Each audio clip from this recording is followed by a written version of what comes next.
ನಮಸ್ಕಾರ ವೀಕ್ಷಕರೇ, Ayurveda for all ಚಾನಲ್ಗೆ ಸ್ವಾಗತ. ನಾನು ಡಾಕ್ಟರ್ ಸಂತೋಷ್. ವೀಕ್ಷಕರೇ, ಇವತ್ತಿನ ವಿಡಿಯೋದಲ್ಲಿ ಸಾಮಾನ್ಯವಾಗಿ ವಯಸ್ಕರಲ್ಲಿ ಕಂಡುಬರುವ ಅತಿ ಸಾಮಾನ್ಯವಾದ ತೊಂದರೆಯಾದ OA ಅಂತ ಹೇಳಿದ್ರೆ ಆಸ್ಟಿಯೋ ಆರ್ಥರೈಟಿಸ್.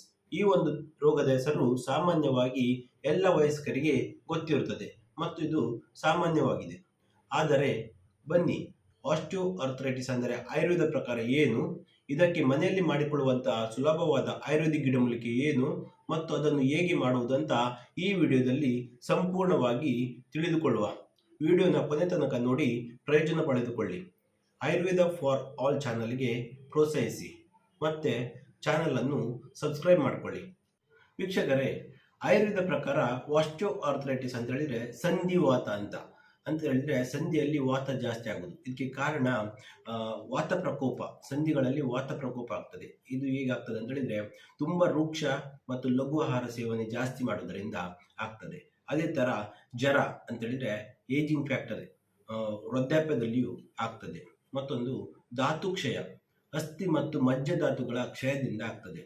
ಮತ್ತೆ ಅತಿಯಾದ ವ್ಯಾಯಾಮ, ಅತಿಯಾದ ಭಾರ ಎತ್ತುವುದು, ಹಾಗೆಯೇ ತುಂಬಾ ನಡೆಯುವ ಕೆಲಸ, ಇಲ್ಲಾದ್ರೆ ತುಂಬ ಹೊತ್ತು ನಿಂತುಕೊಳ್ಳುವ ಕೆಲಸ ಇದ್ರೆ ವಾತ ಪ್ರಕೋಪ ಸಂಧಿಯಲ್ಲಿ ಆಗಿ ಸಂಧಿವಾತ ಶುರುವಾಗ್ತದೆ. ವೀಕ್ಷಕರೇ, ಸಂಧಿವಾತದ ಲಕ್ಷಣ ಚರಕರ ಪ್ರಕಾರ ಈ ತರ ಇದೆ. ಯಾವುದಂತ ಹೇಳಿದ್ರೆ ಸಂಧಿಶೂಲ ಅಂತ ಹೇಳಿದ್ರೆ ಸಂಧಿಗಳಲ್ಲಿ ನೋವು ಬರುವುದು. ಯಾವುದಿಲ್ಲ ಅಂತ ಹೇಳಿದ್ರೆ ದೊಡ್ಡ ದೊಡ್ಡ ಸಂಧಿಗಳಾದ ಮೊಣಕಾಲು, ಬೆನ್ನು, ಹಾಗೆ ಕುತ್ತಿಗೆ ಹಾಗೂ ಶೋಲ್ಡರ್ ಜಾಯಿಂಟ್ ಇವುಗಳಲ್ಲಿ ನೋವು ಬರುವುದು. ಸಂಧಿ ಶೋಥ, ಸಂಧಿಗಳ ಊತ ಬರುವುದು. ಅದೇ ತರ ಸಂಧಿ ಸ್ತಂಭ ಅಂತ ಹೇಳಿದ್ರೆ ಸಂಧಿಗಳು ಗಟ್ಟಿಯಾಗಿರುವುದು, ಅದರ ಮೂವ್ಮೆಂಟ್ ಆಗುವುದಿಲ್ಲ. ಅದೇ ತರ ಆಟೋಪ ಅಂತ ಹೇಳಿದ್ರೆ ಕಟಕಟವಾಗಿ ಶಬ್ದ ಬರುವುದು, ಸಂಧಿಗಳಿಂದ ನಡೆಯುವಾಗ ಇಲ್ಲ ಕೂತು ಹೇಳುವಾಗ ಟಕ ಅಂತ ಶಬ್ದ ಬರುವುದು. ಸ್ಪರ್ಶ ಸಹತ್ವ ಅಂತ ಹೇಳಿ ಸ್ವಲ್ಪ ಮುಟ್ಟಿದ್ರು ಸಾಕು ಸಂಧಿಗಳಲ್ಲಿ ನೋವು ಬರುವುದು.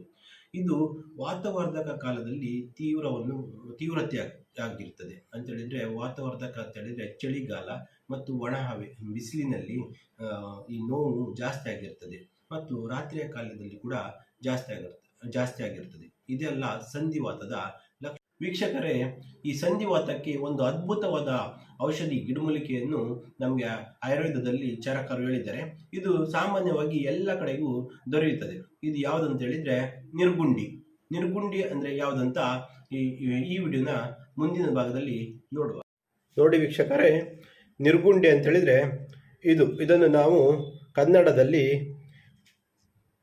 ನೆಕ್ಕೆ ಗಿಡ ಅಂತ ಹೇಳ್ತೇವೆ. ನೆಕ್ಕೆ ಗಿಡ ಅಥವಾ ಲಕ್ಕಿ ಗಿಡ ಅಂತ ಕರಿತೇವೆ.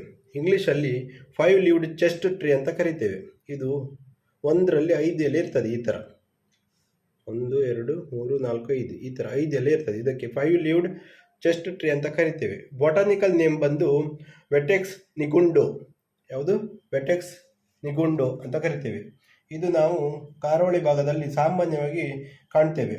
ಇದು ಕೆಲವರ ಮನೆಯಲ್ಲಿ ದೃಷ್ಟಿ ತೆಗೆಯಲು ಕೂಡ ಉಪಯೋಗಿಸ್ತೇವೆ. ನೋಡಿ ವೀಕ್ಷಕರೇ, ಇದು ನೆಕ್ಕೆ ಗಿಡ. ಇದನ್ನು ನಾವು ನಿರ್ಗುಂಡಿ ಅಂತ ಕರಿತೇವೆ. ಇದು ಚರಕರು ಆಯುರ್ವೇದದಲ್ಲಿ ಸಂಧಿವಾತದಲ್ಲಿ ಬಳಸಲು ಹೇಳಿದ್ದಾರೆ. ಇದರ ಪ್ರಿಪ್ರೇಷನ್ಸ್ ಯಾವುದಂತ ಈ ವಿಡಿಯೋದ ಮುಂದಿನ ಭಾಗದಲ್ಲಿ ನೋಡುವ.